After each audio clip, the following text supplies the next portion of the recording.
There was a time when my anxiety felt constant, like literally fueled by endless negative thoughts.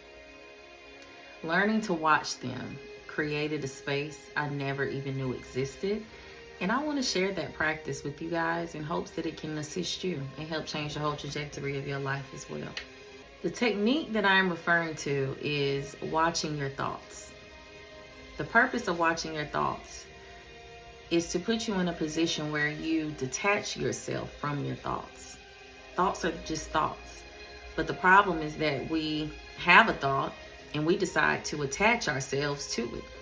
We feel that because we thought this thing, that we have to feel the way we feel because we're thinking about it. Or because we're thinking about it, we begin to believe that it's true. And thoughts are not facts. In some cases, they can be, but most of the time, thoughts are just thoughts. They're gonna pass. And so this technique of watching your thoughts is getting comfortable and familiar with just observing them, not attaching to them, but observing. I want you guys to think about laying in the grass and looking at the sky. As you watch the clouds, they shift, they move. Sometimes you can come up and create images in your own mind of what the clouds could be making, right? Based off of their shapes.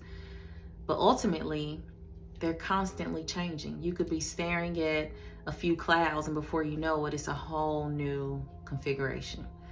So what we're doing is allowing you to see your thoughts the same way. That they will pass. You don't have to attach to them. You can just observe them without judgment.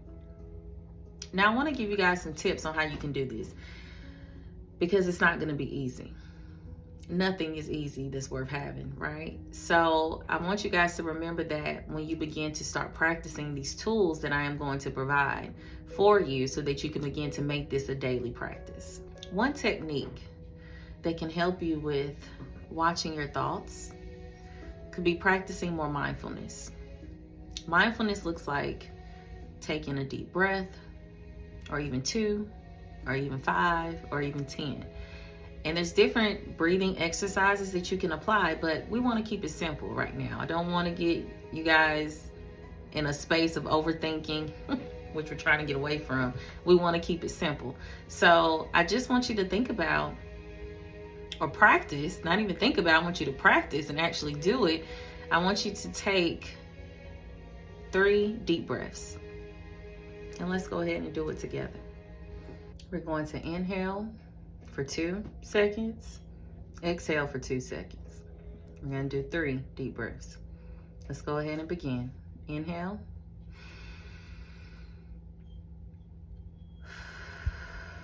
Exhale through the mouth.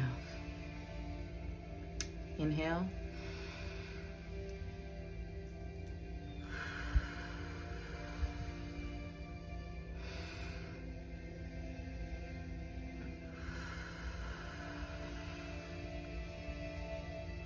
That feels good. Okay.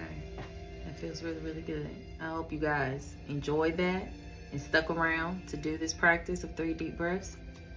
But that's just one way of cultivating mindfulness. Taking a moment to just intentionally take 3 deep breaths. Not rushing it, but literally being still within the body and allowing yourself to be present. Another practice that can help you with observing thoughts and taking a moment, right, versus just attaching to them and sticking it through all through the day, and one negative thought creates another one and another one and another one. One way to get this out, clear it out, is to do some thought journaling. Basically what this means is that you are going to grab your journal, grab your notebook.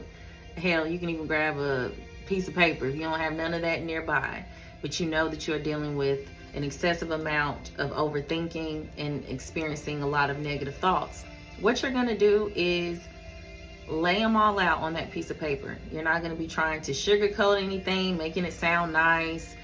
A lot of times we're not honest with ourselves too, with our way of thinking. So what we'll do is try to lie our way out of what we're really thinking and feeling, and that doesn't help anybody. So with this thought journaling, you're just going to be honest. You're just going to release these negative thoughts that you've been having on the paper.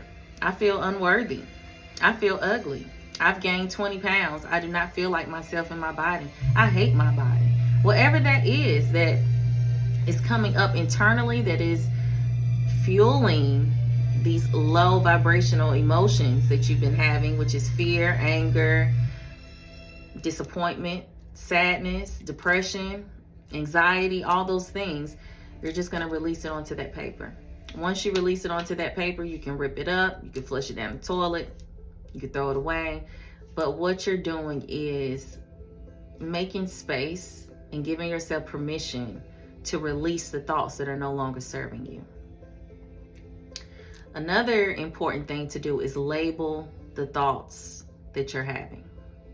Okay? So when you're observing what's going on, take time to think about if you are like having thoughts around planning, thoughts around worrying, thoughts around your past. Okay, because that can kind of help you figure out as well what type of coping skills that you need to apply in order to help you navigate it in a healthy way.